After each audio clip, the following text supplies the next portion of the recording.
செய்தி கதம்பம்.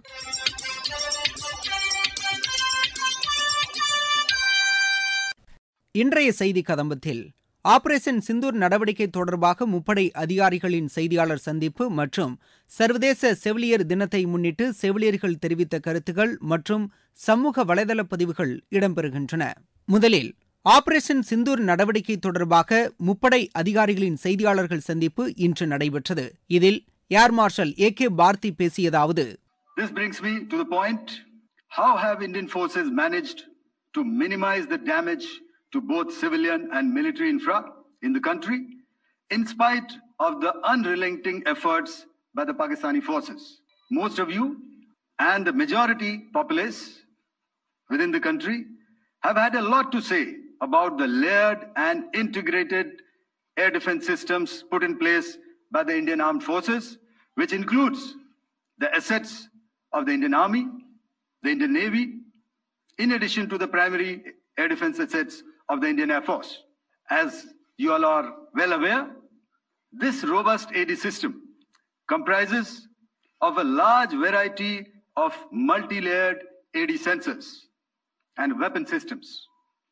From point defense weapons like the low-level air defense guns, shoulder-fired manpads, and short-range surface-to-air missiles or SAMs, to area defense weapons like the air defense fighters and longer-range surface-to-air missiles within our inventory. Additionally, the numerous waves of drones and unmanned combat aerial vehicles employed by Pakistan were also thwarted by the indigenously developed soft and hard kill counter-US systems and the well-trained Indian air defense personnel. All this was brought together as an efficient and effective AD environment by the Integrated Air Command and Control System, or the ISCCS of the Indian Air Force, which accords us the net-centric operational capability which is vital to modern days war fighting. While much has been said and written about the newer systems, I would like to place on record the performance and efficacy demonstrated by even the older battle-proven AD systems like the Pechora, the Osa AK, and the LLAD guns in countering the Pakistani threat vectors in the current operations. They were all modern generations, but these battle-proven systems stood the test of time and took them on head-on. Another highlight has been the stellar performance of the indigenous air defense weapon system like the Akash system. Ladies and gentlemen, I would like to mention that putting together an operationalization of this potent AD environment has been possible over the last decade due to unwavering budgetary and policy support provided by the Government of India in acquiring state-of-the-art equipment and weapon systems. Some of the results achieved in countering the enemy threat vectors over the last week are now being shown on the screen. Shown on the screen is the probable enemy PL-15 missile, which is of Chinese origin. This missile has missed its target, and you can see the pieces now which are available with us. Another weapon system or weapon which was found was the long-range rocket, the pieces of which you can now see on the screen. We have talked about the loiter munitions and the unmanned aerial systems, and here are some of the glimpses of those systems which we have brought down. To your right, with the right undercarriage or the wheel, you can see is the Yeeha system, which is of Chinese origin with Pakistan. You can see some quadcopters, and you can see one odd Sonka drone hanging by the wire. All these have been brought down by our trained crew and air defense systems. As far as our offensive actions are concerned, yesterday I had already shared some details about the targets engaged by the Indian Air Force. We have targeted the length and breadth of the adversary. I'm sure most of you would have already seen the effect of these strikes on ground, courtesy the large number of videos and photographs being circulated in the media. A few representative examples from the open source have thwarted the enemy drones, their fighter aircraft, their missiles, and resulted in minimal losses on our side. சர்வதேச செவிலியர் தினத்தை முன்னிட்டு செவிலியர்கள் தங்களுடைய அனுபவம் குறித்து பேசும்போது, எனது பெயர் அமுது பொற்கோன் அரசி. நான் அரக்கோணத்தில் உள்ள டிவிஷன் ரயில்வே மருத்துவமனையில் தலைமை செவிலியர் பணிபுரிந்து வருகிறேன். கடந்த 33 வருடங்களாக நான் இந்த பணியை செய்து வருகிறேன்.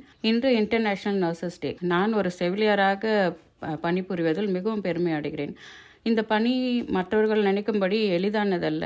இதுக்கு நிறைய கம்பேஷன், ஸ்ட்ரென்த் எல்லாம் தேவை. நமக்கு எவ்வளோதான் கஷ்டங்கள், சோர்வு இருந்தாலும் அதை வெளியே காட்டிக்கொள்ளாமல் நம்ம பேஷண்ட்டுங்களோட சேவை செய்யும் போது நமக்கு கிடைக்கிற ஒரு நிம்மதி, மனநிறைவு நிஜமாக வேறு எந்த பணியிலையும் கிடைக்காது. ஒரு பேஷண்ட்டும் நம்மளை விட்டு குணமாகி செல்லும் போகிறப்போ அதில் கிடைக்கிற ஒரு நிறைவு நிஜமாகவே வேறு எந்த பணியிலும் கிடைக்காது. அது பேஷண்ட் நம்ம மேலே வச்சிருக்கிற ஒரு நம்பிக்கை அது காட்டுது. இந்த நாளில் என்ன போன மற்ற நர்சஸ்க்கு நான் நன்றியை தெரிவித்துக் கொள்கிறேன். என் பெயர் சமுத்திரக்கனி. நான் ஒரு செவிலியர். எனக்கு என்னை அடையாளம் காண்பித்தது இந்த செவிலியர் பணி. நோயாளியின் விவரம் தெரிந்து அதற்கு ஏற்றாற்போல் அவரது மனம் நோகாமல் பேசுவது, அவரது உடல் வலி நீக்குவது, பிறகு அவருக்கு பாதித்த உடல் உறுப்புகளுக்கு தகுந்தாற்போல் மருத்துவம் செய்யும் பணி மிகவும் அற்புதம்.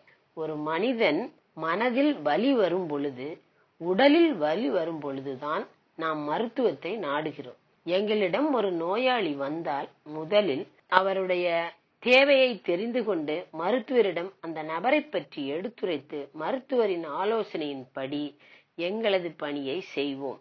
அவருக்கு உண்ண உணவு அளிக்கவும் தங்க இடம் அளிக்கவும் செய்ய வேண்டும்.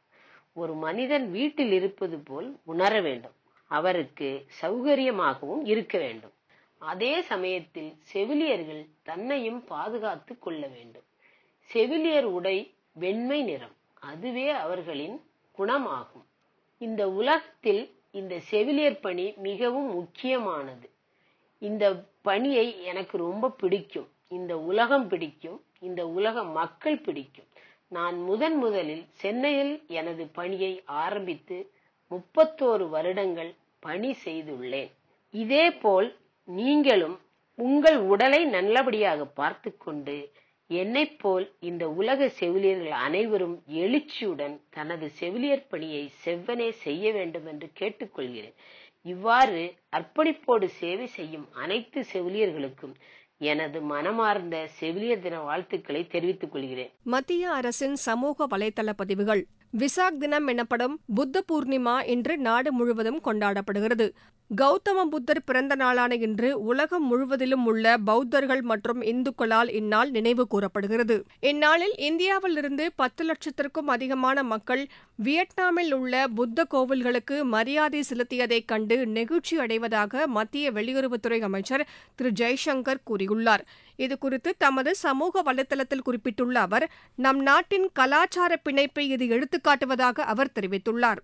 இந்தியாவிலிருந்து ஹஜ் பயணம் மேற்கொண்டுள்ள யாத்ரிகர்களுக்கு மத்திய அரசு சிறந்த சுகாதாரம், பாதுகாப்பு மற்றும் தங்குமிட வசதியை சிறப்பாக ஏற்படுத்தி தந்துள்ளதாக மத்திய சிறுபான்மையினர் நலத்துறை அமைச்சர் திரு கிரண் ரிஜிஜூ கூறியுள்ளார். இதுகுறித்து தமது சமூக வலைதளத்தில் குறிப்பிட்டுள்ள அவர், கடந்த மாதம் 29ஆம் தேதி மதீனாவை அடைந்த இந்திய ஹஜ் யாத்ரிகர்கள் 8 நாட்கள் மதீனாவில் தங்கிய பின் மக்காவிற்கு பயணம் செய்கிறார்கள் என்று குறிப்பிட்டுள்ளார். சர்வதேச செவிலியர் தினம் இன்று கொண்டாடப்படுகிறது. இந்நாளையொட்டி மத்திய சுகாதாரத்துறை அமைச்சர் திரு ஜே.பி. நட்டா வெளியிட்டுள்ள வாழ்த்துச் செய்தியில், செவிலியர்களின் நலன் காப்பது நாட்டின் சுகாதார அமைப்புகளை வலுப்படுத்துவதோடு தேச வளர்ச்சிக்கும் உதவிகரமாக இருக்கும் என்று குறிப்பிட்டுள்ளார்.